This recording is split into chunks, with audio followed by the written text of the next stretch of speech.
अस्सलाम वालेकुम। ममन सिटी मिठोर बाबा मोलू कलाम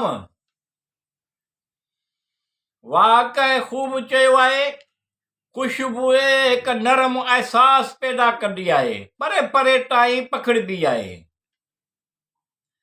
अहिड़ी तरह लफ़्ज़नि जी ख़ुशबू ज़हन ऐं दिलि में देर ताईं रहंदी आहे।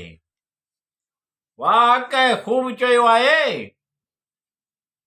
ख़ुशबू हिकु नरम एहसास पैदा कंदी आहे, परे परे ताईं पखिड़िबी आहे। अहिड़ी तरह लफ़्ज़नि जी ख़ुशबू ज़हन ऐं दिलि में देर ताईं रहंदी आहे। लफ़्ज़नि जी ख़ुशबू मोहबत, अक़ीदत, एहतराम ऐं उल्फत खे समेटंदी आहे।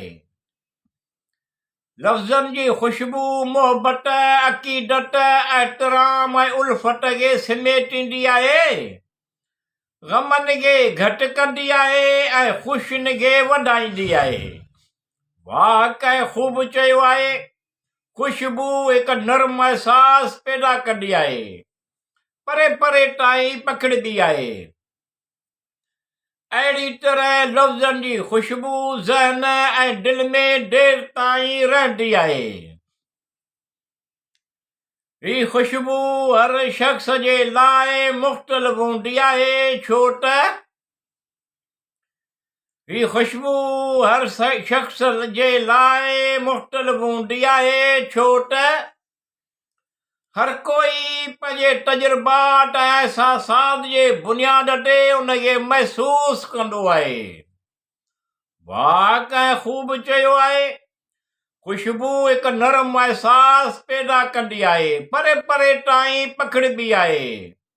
अहिड़ी तरह लफ़्ज़नि जी ख़ुशबू ज़हन ऐं दिलि में देर ताईं रहंदी आहे। जॾहिं कहिड़ी ख़ूबसूरत ॻाल्हि कई वेंदी आहे या मोहबत सां भरियल शेर लिखियो वेंदो आहे जॾहिं कहिड़ी ख़ूबसूरत ॻाल्हि कई वेंदी आहे या मोहबत सां भरियल शेर लिखियो वेंदो आहे त लफ़्ज़ ख़ुशबू वांगुरु फिज़ा में पखिड़िजी वेंदा आहिनि ऐं दिलनि खे मुअतरु करे छॾींदी आहे। वाकई खूब चयो आहे।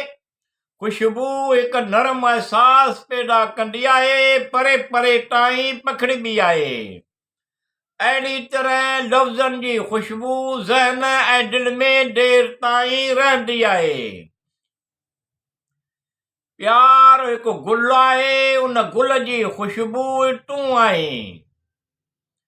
प्यार हिकु गुल आहे, उन गुल जी ख़ुशबू तूं आहीं। मुंहिंजो जज़्बो, मुंहिंजो एहसास नज़र ईंदो आहे। वाकई खूब चयो आहे। ख़ुशबू हिकु नरम एहसास पैदा कंदी आहे, परे परे ताईं पखिड़िबी आहे।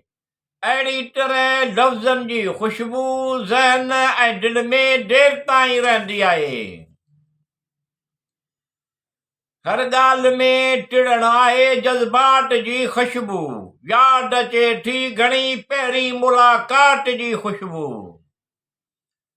हर ॻाल्हि में टिड़ण आहे जज़्बात जी ख़ुशबू, यादि अचे थी घणी पहिरीं मुलाक़ात जी ख़ुशबू। रंगनि कलरनि जी ख़ुशबू ऐं ख़ुशियुनि जी मौसम बहार आयो आहे।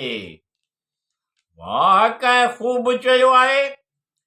ख़ुशबू हिकु नरम एहसास पैदा कंदी आहे, परे परे ताईं पखिड़िबी आहे। अहिड़ी तरह लफ़्ज़नि जी ख़ुशबू ज़हन ऐं दिलि में देर ताईं रहंदी आहे।